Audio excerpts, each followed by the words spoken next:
Her rejection wasn't just a coincidence.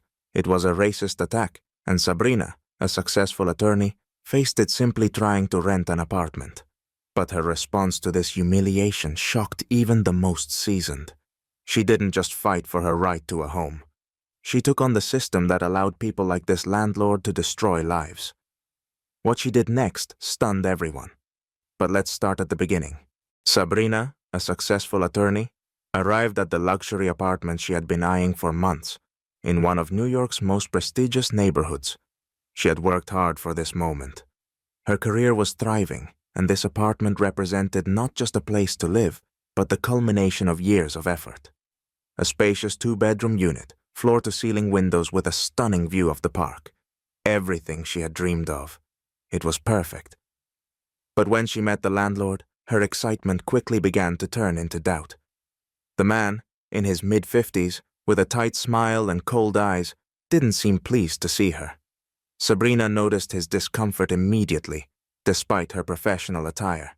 A crisp blazer, polished heels, her hair neatly pulled back into a sophisticated ponytail.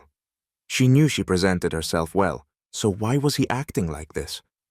They exchanged pleasantries, and then he asked about her preferences for the apartment. This wasn't unusual in a real estate showing, but something about the way he asked made her feel uneasy.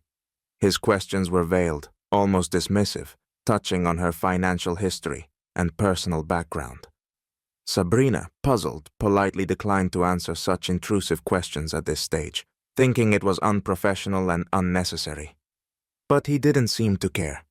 His attention was elsewhere, and his tone grew even colder as he asked whether she was sure she could afford the rent. The conversation took a sharp turn when, with an almost casual shrug, he said, "I'm not sure this place is for people like you." Sabrina's heart skipped a beat, but she kept her composure. She raised an eyebrow, not entirely sure she had heard him correctly, but he repeated it. "I usually don't rent to people with your type of background. You know, the kind of people who don't fit into the vibe of the neighborhood." Sabrina was taken aback. She had been expecting some degree of formality, perhaps even the usual business-like indifference that most landlords exhibited. But this was different. It was blatant. He was turning her down purely based on her race, and he wasn't even trying to hide it. Fighting to keep her emotions in check, Sabrina asked calmly, "What exactly do you mean by people like me? You're refusing to rent to me because of my skin color?" The landlord's eyes narrowed, and for a moment, he didn't answer. Instead, he shifted his weight, looking her up and down as if she were the problem. His lips curled into a sneer. "It's just the way things are here. This neighborhood has a certain standard, and I like to keep it that way. No offense, but it's not for everyone." Sabrina, though furious, kept her cool. "I see," she said with a forced smile. "Well, thank you for your time." She stood up to leave, but something inside her snapped. She could feel the injustice rising within her. She wasn't going to let this slide, not today. As she walked out of the apartment, she felt humiliated, but she also felt the fire of determination ignite. She had been insulted, yes, but this wasn't just about her. This was about something much bigger. She was an attorney, a professional, someone who had spent her entire life fighting for justice. This landlord had no idea who he was dealing with. He didn't just disrespect her. He had crossed a line that she wasn't going to let him get away with. "I'm not just walking away from this," Sabrina muttered to herself as she walked down the stairs, her heels clicking sharply on the marble steps. "This man is going to regret this." As Sabrina drove home, the fury from the meeting with the landlord still burned in her chest. She wasn't angry simply for the personal affront. It was more than that. Her mind was already racing, formulating a plan. This wasn't just about revenge or settling a score. Sabrina wanted justice. Legal, systematic, and undeniable justice. She was determined to ensure that this man would face the consequences of his actions, not just because he had humiliated her, but because he was perpetuating a culture of discrimination that hurt countless others. She knew that she had to act quickly, but she couldn't be reckless. She had to be methodical, strategic. The first thing she did was start digging into the landlord's background. She spent hours in front of her computer, combing through public records, real estate listings, and anything else she could find about him and his business practices. She discovered that his company, which appeared respectable on the surface, had a history of complaints against it. She found multiple reports from previous tenants who had faced the same kind of discrimination: refusal of rental applications, unjustified rent hikes, and most alarmingly, outright racist rejection letters. Sabrina was taken aback when she came across one particular case: a former tenant who had filed a lawsuit several years ago for being denied housing in another one of the landlord's properties. But what truly caught her attention was the name of the tenant: a well-known civil rights lawyer who had been involved in several high-profile racial discrimination cases. The fact that someone of his stature had been a victim of this man's prejudices only fueled Sabrina's resolve. This was no longer just about her, or even her neighborhood. This was a battle for fairness and accountability. Sabrina felt a rush of adrenaline. She reached out to this former tenant, and after a long conversation, she learned that he had been able to get a small settlement from the landlord back then. He agreed to help her, offering advice and even some legal resources that Sabrina could use in her case. But Sabrina knew that one lawsuit wasn't enough. To make a real impact, she had to expose the full scope of the landlord's discrimination. She needed undeniable evidence. Over the next few days, she met with colleagues, community activists, and other legal professionals to plan her strategy. They discussed ways to build a case, how to gather the necessary evidence, and how they could bring public attention to the matter. The plan was to not only take legal action, but also to use the power of media to make sure the story got the visibility it deserved. Sabrina knew she needed more than just testimony and legal claims. She needed concrete proof that the landlord was consistently engaging in discriminatory practices. So, she set her sights on gathering real-time evidence. Using a mix of her legal skills and the network of people she had built over the years, Sabrina orchestrated a series of mock apartment showings. She instructed a group of trusted friends, many of whom had similar profiles to her own, to set up appointments with the landlord under different identities. They would go in as potential tenants. But with one key detail: they were all black. Sabrina's team of renters made sure to act the part, dressed similarly to how she had appeared during her own visit. Each person asked questions about the apartment and the lease terms, just as she had. What followed was chillingly predictable. With each new appointment, the landlord's responses grew increasingly revealing. He would either outright refuse to rent to them or make excuse after excuse, citing things like unsuitable neighborhood dynamics or preference for a more diverse tenant mix. Each encounter was recorded. When Sabrina reviewed the footage, her heart sank. The man's casual, dismissive attitude toward her and her friends was shocking, but not surprising. This was more than just a one-time personal affront. This was a clear pattern of racial discrimination. The video evidence, coupled with the growing stack of testimonies and complaints, was powerful. It was more than enough to launch a serious legal case. Now, Sabrina had everything she needed: legal advice, media contacts, and irrefutable evidence. The next step was to go public. She began reaching out to journalists, preparing her story for the press. She knew the media could be a double-edged sword, but in this case, it was a weapon she couldn't afford to ignore. With the help of an activist group she had connected with, Sabrina began organizing a press conference. The goal was simple: expose the landlord and his company for the discriminatory practices they had long engaged in. At the same time, Sabrina began preparing the legal side of the battle. She filed a formal lawsuit, demanding not just compensation for her personal distress, but also a public acknowledgement of the harm the landlord had caused to the community. Her legal argument was simple: the landlord had violated federal and state anti-discrimination laws, and he had done so in a way that harmed not just her, but many others who had been unfairly rejected. As the days went by, Sabrina felt the weight of her decision. She knew this wouldn't be easy. It would be a long, drawn-out process, but the more she thought about the landlord's callous words and actions, the more her resolve strengthened. She was ready for the fight. After several months of meticulous preparation and evidence gathering, Sabrina decided it was time to take her fight public.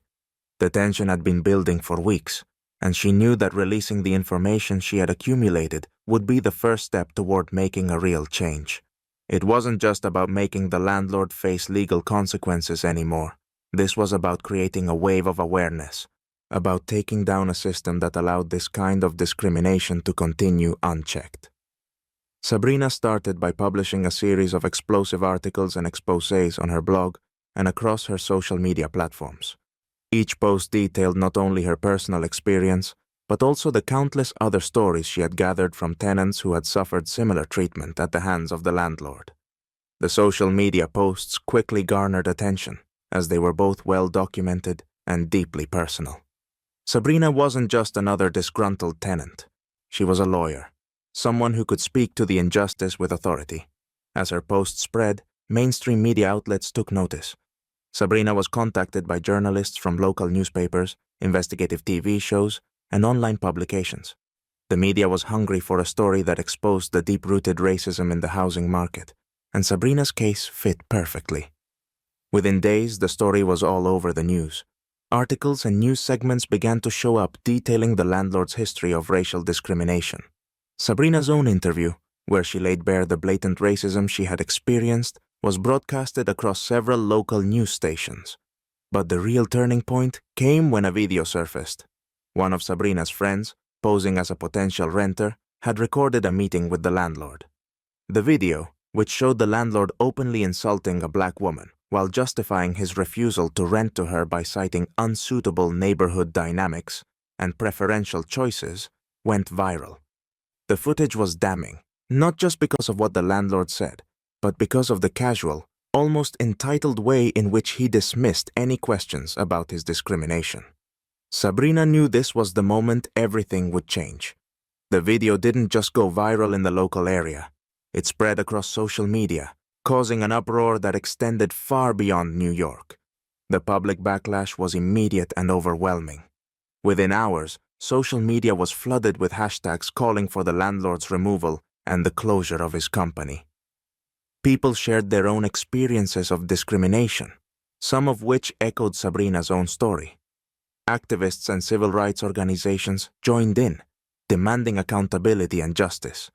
Sabrina found herself at the center of a storm, but it was a storm of her own making, and she was determined to see it through. The pressure from the public, amplified by the media, was impossible for the landlord to ignore. Across social media, former tenants, housing activists, and outraged members of the public began organizing protests. The hashtag Justice for Sabrina became a rallying cry. Local demonstrations began to take place in front of the landlord's office, demanding he be fired, and more importantly, that his company be shut down for good. What started as a single injustice had now grown into a movement, a collective push to address a systemic issue that had been allowed to fester for too long. The business community began distancing itself from the landlord's company. Word spread fast, and real estate agencies that had previously worked with him started pulling out of deals. Partners and investors began quietly backing away from his firm. His reputation, once built on years of exclusive real estate deals, was collapsing under the weight of public outrage. Sabrina knew that with every passing day, the pressure on the landlord was building, and he was running out of places to hide.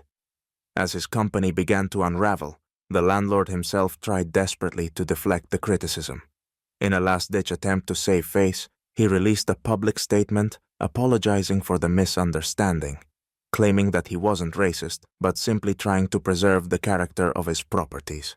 He even suggested that he had no idea his actions were perceived as discriminatory, a statement that only enraged the public further. His apology came too late, and it was far from sincere. People weren't buying it. Soon, even more stories surfaced. More former tenants came forward, each with their own accounts of being turned away or mistreated because of their race. Sabrina had given people the courage to speak out, and now the full extent of the landlord's actions was being exposed. Local news outlets began running stories about his long history of discrimination, painting him as a villain in a broader narrative about systemic racism in housing. His credibility was shredded. Behind the scenes, the landlord began to feel the walls closing in.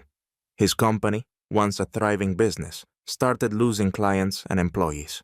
As his reputation plummeted, Sabrina watched from the sidelines, knowing the public pressure she had set in motion had worked. The landlord's ability to continue operating was quickly becoming untenable. This was the moment Sabrina had been waiting for, the beginning of his downfall. His company was on the verge of collapse, and he knew it. No amount of apologies, no attempts to rewrite history could undo the damage that had been done. He had underestimated Sabrina, and now he was paying the price for it. Sabrina had managed to not only hold him accountable, but to use the public's outrage to dismantle the very system that had allowed his racism to thrive for so long. As the court date approached, the landlord, desperate to avoid further damage, made one final attempt to settle the matter quietly.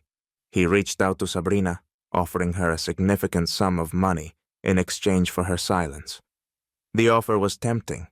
A quick financial resolution with no public confrontation, no media frenzy, no prolonged legal battle. But Sabrina, standing firm in her principles, rejected the bribe. She knew that this wasn't just about her or the money. It was about ensuring that his actions didn't go unchecked and that no one else would have to endure the same treatment. She had already made it this far, and there was no turning back now. When the trial began, Sabrina's legal team came prepared with more than just the footage of the landlord's discriminatory actions. They had uncovered even darker secrets about his business practices. As they presented their case, they revealed that the landlord's company had been systematically violating anti-discrimination laws for years, falsifying records, and deliberately hiding these violations from regulatory bodies. Sabrina's team showed how he had strategically targeted certain communities, denying them housing and inflating rental prices based on race. The evidence was damning. The trial quickly gained national attention, with civil rights organizations and human rights activists rallying behind Sabrina's cause. Major legal firms and non-profits supporting racial justice weighed in, amplifying the case and its significance. It wasn't just a legal battle anymore. It had become a movement. Sabrina had turned this personal injustice into a cause that resonated deeply with many, highlighting the widespread nature of housing discrimination. The pressure on the landlord intensified. As the trial continued, his public persona and credibility crumbled further. The court exposed that his firm had been operating under the radar for years, knowingly breaking laws that protected people like Sabrina from discrimination. The truth came to light, and with it, the full extent of his malfeasance. It wasn't just about one woman being denied a home. It was about a man who had built his career on the backs of countless others he had wronged. Soon, the matter escalated into the halls of government, with lawmakers and regulatory agencies forced to investigate the landlord's practices. In the end, the court ruled in Sabrina's favor. His company was shut down for good. The landlord, once a respected figure in the real estate world, was barred from working in the industry again. He had lost everything: his business, his reputation, his career. The legal and public backlash was too great for him to recover from. But for Sabrina, the victory was more than just legal. It was a moral triumph, a personal victory that came not just from holding an individual accountable, but from dismantling a system that had allowed that individual to thrive for so long. She had become more than just a lawyer seeking justice for herself. She had become a symbol of resistance, a shining example of how the courage to stand up for what's right can bring about real change. Months after the trial ended, Sabrina was invited to speak at a national civil rights conference. The event brought together activists, advocates, and legal experts from all over the country, and Sabrina took the stage with a quiet confidence. She shared her journey, from the initial shock of the landlord's racist rejection to the tireless work of uncovering the truth and taking action. She spoke passionately about the importance of not staying silent in the face of injustice and how individual voices could spark a broader societal shift. Sabrina's story resonated with many in the audience, particularly those who had experienced similar discrimination. They saw in her not just a successful attorney, but a champion of fairness and equality. She didn't just expose one racist landlord, she exposed the deeply rooted systems of inequality that allowed such behavior to flourish. Through her actions, she had shown that one person's fight could ignite a much larger movement. At the end of her speech, Sabrina reflected on what this journey had taught her. "It's easy to feel small in the face of systemic injustice," she said, "to believe that one person's actions won't make a difference. But I'm here to tell you that you are wrong. We all have the power to change things. If you have the strength to fight for what's right, you can bring down the giants." She knew her fight had led to something bigger. It wasn't just about her own victory, it was about the future. The case had brought about real change in the housing sector, forcing stricter regulations on landlords and better enforcement of anti-discrimination laws. It had opened a dialogue in communities that were often left unheard. For future tenants, Sabrina's victory meant more than just a legal win. It meant safer, fairer opportunities for everyone. As Sabrina walked off the stage, she felt an overwhelming sense of pride. She had done more than win a case.